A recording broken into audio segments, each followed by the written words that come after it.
Hi Julie, how you Oh, doing? good. Thanks, Joel. How are you? I'm good. Well, welcome to the Hillary Investments Show, and thank you for coming back again. I really enjoyed our last interview.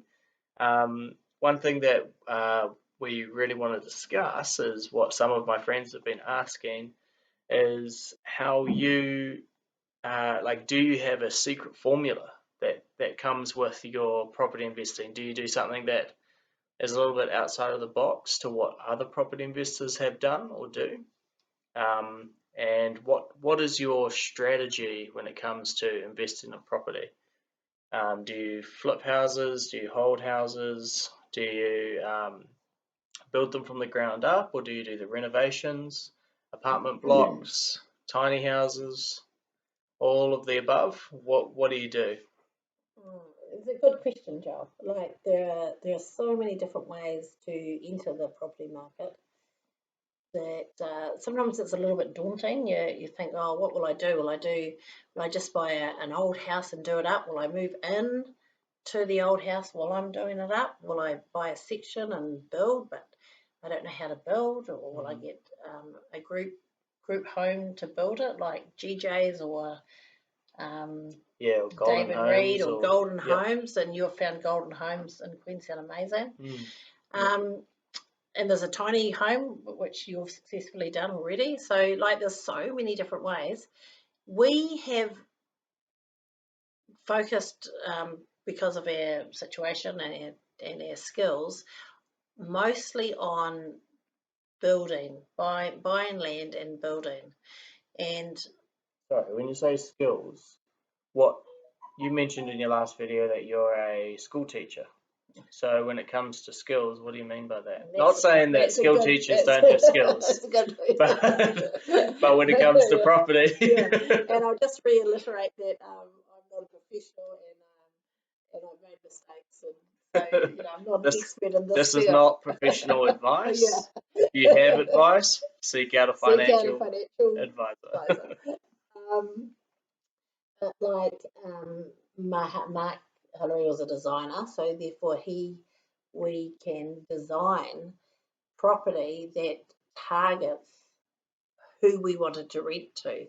So what we decided to do was Like students and such. Is that well,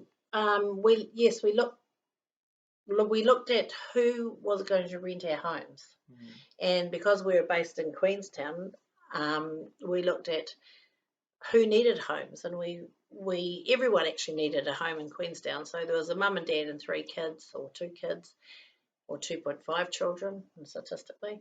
I don't know how you get a 0.5, but anyway. the short ones? Yeah, the short ones. And there's the executive couples. And so you actually have to do your homework in your area. Who are the people renting your home? Are they mainly families? Are they young professionals? Are they divorcees? Are they retirement couples? So you need to actually do a little bit of homework about the area that either you are living in or you want to invest. That's really important to find out what your tenants or your prospective tenants would be looking for. So get the right demographic for yeah, what you're designing or building or renovating. yeah.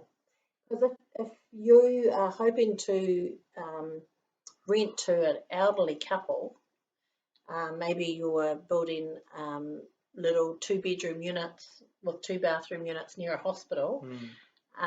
For the future for retirement people, or a medical centre or an up and coming area, then retirement people don't need a 1/4 acre section because they're older, they don't really want to be out there doing lawns and not saying that this is of course generalized. There are often some older people who love doing their lawns, but on the whole, the most likely tenants to like that way exactly. you're doing. Yeah. And so through our research, we found out that most of our tenants are young professionals. So they're from anywhere from 25 to 40 age gap, and they're couples or singles, and they've got high disposable incomes, which means they're professional people, or labourers or builders or At the prime of their life. at the prime of their life. And often these people also don't want to do lawns. They do not want to spend their weekends doing lawns. Do you like doing lawns, Joel? My wife does. Yeah. So Joel's a great example. Spending 4 hours in the garden on a Saturday is probably not your ideal of a Saturday. Yeah. And sad to say, this is often the generation. They want to get out there in the weekends. Unless it was my house. But when I'm at this age, it's getting harder to buy a house, so I'm forced to rent. Yes. So unless I somehow managed to buy a house and lived in my own house, then I would do my own, I would want to do my lawns. Don't they say that watching grass grow is the most boring thing, unless it's yours? And that's so true.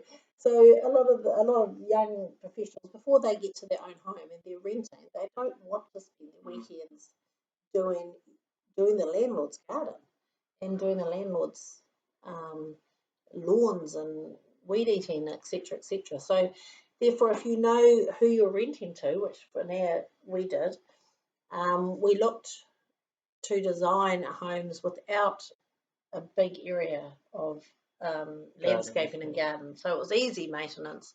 Also, down the line, it means that a property manager can easily get someone in to do gardens. So you found your demographic of people, which was high-income earners, young high-income earners, and you realised that their con, I suppose, when it comes to you as a landlord, is and you're aware that the majority of them probably won't do their landscaping. So the way that you're saying that you catered for that was you created homes with minimal maintenance when it comes to landscaping. So they had smaller gardens. So you designed your home around the demographic of your tenants. Yes. Right. And it's quite, people say, oh, but that means you're against families, and it's definitely not true. What it means is that if you get the young demographic out of the family homes with the quarter acre section, then you're opening up that house for a family. True. And so it's a win-win for everybody. True. Another thing we designed, and you can do this if you're renovating, is we liked having, and we tried in most of our properties when we built, to have a bathroom per bedroom. And some older generations say, oh, I grew up in a house that just had one bathroom for 6 of us. You don't need 2 bathrooms. We were lucky if we had a spare toilet. And that was the past. But the younger generation and the future, and especially this demographic age group, this age group, they don't necessarily like sharing a bathroom with flatmates. We're selfish, entitled generation. We are, and we are entitled to our own bathroom. I know, and so we're building for that. I'm just kidding. But we do like it. Yeah, one bathroom. We're older people. If you're in your 30s and you're a couple, you like having your own space and your own bathroom. So we designed our homes to make sure that people had their own bathroom and their bedroom was a decent size, so that you can have your bed and maybe a desk, maybe a couch, maybe a walk-in wardrobe. So almost that stage back from being a studio room. It just doesn't have a kitchen. That's pretty much how you designed it? Exactly. Okay. So the people who live in our bedrooms, they don't actually want to shift. And that's another thing when you're designing rentals or you're renovating a rental. Make sure that when it's finished, the people who are living there love it. So it has to be a win-win. Because your tenants are your customers, aren't they? Your tenancy are your customers, and bottom line, it's actually about people. So we always have to remember we're doing it obviously to increase our passive income and increase our portfolio, but also we're wanting to give these people, whoever your tenant is, a great place to live. So I used to think that I was building for like my children and my friends of my children, would they want to live in the building that I've designed or the house that I'm renovating? Is it nice enough that I would like to live there? And if the answer is no, maybe you're doing something wrong. But if the answer is yes, you go away from your renovation or your house that you've just built and added something to it and think, I'd like to live here, then you're probably doing the right thing. And you might say, why does that matter if you're getting the rent in? Well, it matters because then you don't have tenants leaving. And every time you have a tenant leaving, it's a week or two of no rent.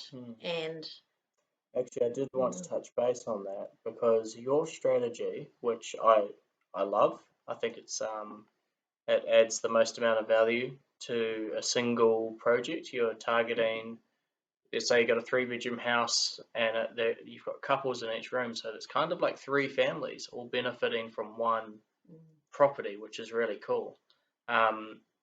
Now, one thing I did want to talk to you about was the vacancies. So when you've got a normal family house and you've got a family in there, normally there might be the dad who's working, but if he somehow, I mean, God forbid, dies or breaks his leg and can't go to work, and for some reason can't pay your mortgage, then who has to pay your mortgages? It's the landlord, isn't it? Yeah. So, and that's a big fear of property. Yeah. So your strategy though, you've got multiple tenants paying a little tiny piece of the mortgage.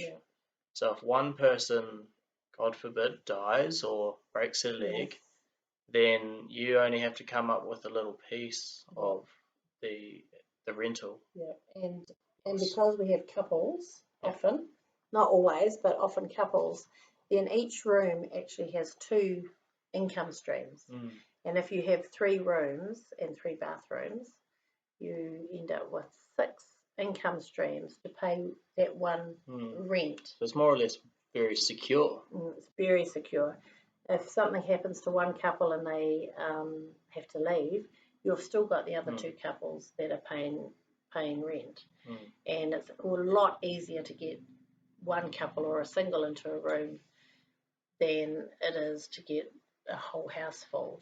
It just covers your bases and makes it more secure. So another time we were talking about good debt and bad debt and the fear of property, and often the fear of property is what happens if my tenants leave and I have to pay the mortgage.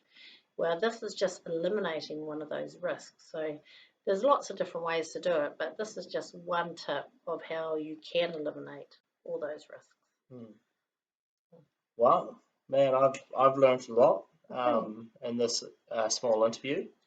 So there we have it, folks. This is Julie Carlo-Hillary from Hillary Investments, and she is sharing her secret formula to her personal property experience and her strategy. Thank you. Cool. Thank you. All right. That was